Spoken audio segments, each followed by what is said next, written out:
दोस्तों नमस्कार, मैं आपका साथी केशव विवेकी आपका मेरे इस मंच पर स्वागत है। हिंदी महासागर के इस महा प्रयास में आप सभी का विशेष स्वागत है।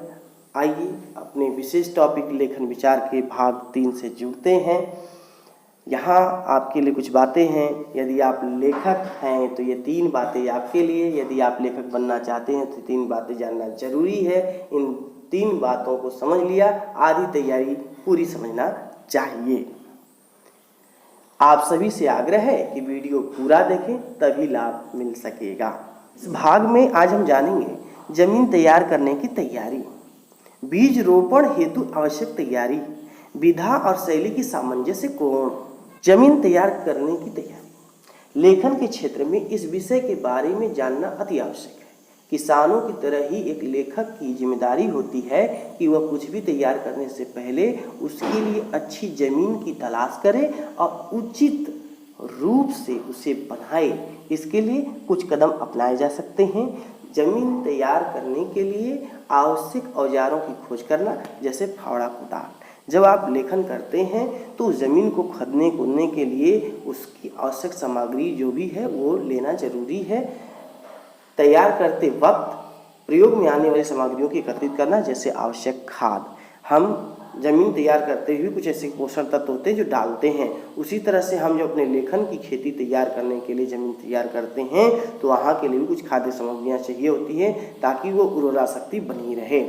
उसी तरह से फसल के अनुसार उपयोगी बनाने हेतु आवश्यक प्रयास, जैसे बजड़े आदि का प्रयोग करना। हरी खाद के लिए हम कुछ ऐसे फसल लगा देते हैं और उसको फिर हम खेत में जुता के पानी भरते हैं तो उससे खेत की उर्वरा शक्ति और मजबूत होती है। तो ये जैसे हम खेती की तैयारी करते हैं ना, उसी तरह से अपनी किसी भी उपन्यास लेखक किसी भी तरह की किताब पुस्तक लिखने के लिए, लेखन करने के लिए एक अच्छी जमीन की तैयारी बहुत बहुत जरूरी है। बीज रोपण हेतु आवश्यक तैयारी।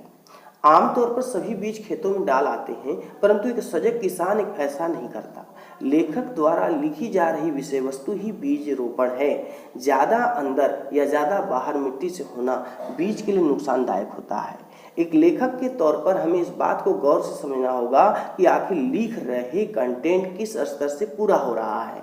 सजगता और गंभीरता के बिना यह कार्य संभव नहीं हो सकता। इसी तरह रोपण से पूर्व अंकुरण का ख्याल रखना पड़ता है। एक लेखक के तौर पर बीज रोपण की जिम्मेदारी बड़ी होती है, क्योंकि आपके न होने पर भी उस फसल का लाभ आगामी सभी पीढ़ियां लेती हैं। ये बहुत बहुत बहुत जिम्मेदारी का काम है कि आप बीज रोपण कर रहे हैं। जब आप लेखन शुरुआत कर रहे हैं तो लेखन में आपको छोटी छोटी बातों का ध्यान देना होगा कि हम किन बातों को रख रहे हैं, किस स्तर से रख रहे हैं, कहाँ तक रख रहे हैं। ये बहुत मायने रखता है। वास्तव में बीज रोपण यानी विचार का रोपण होता है और विचार को आप सही नहीं रखते हैं, सक्रिय नहीं रखते हैं, साक्षात नहीं रखते हैं, उसमें थोड़ा सा भी अंधकारमय रहता है तो भविष्य अंधकार की ओर हो सकता है। ये लिखना बहुत जिम्मेदारी का काम है, जिम्मेदारी से करें।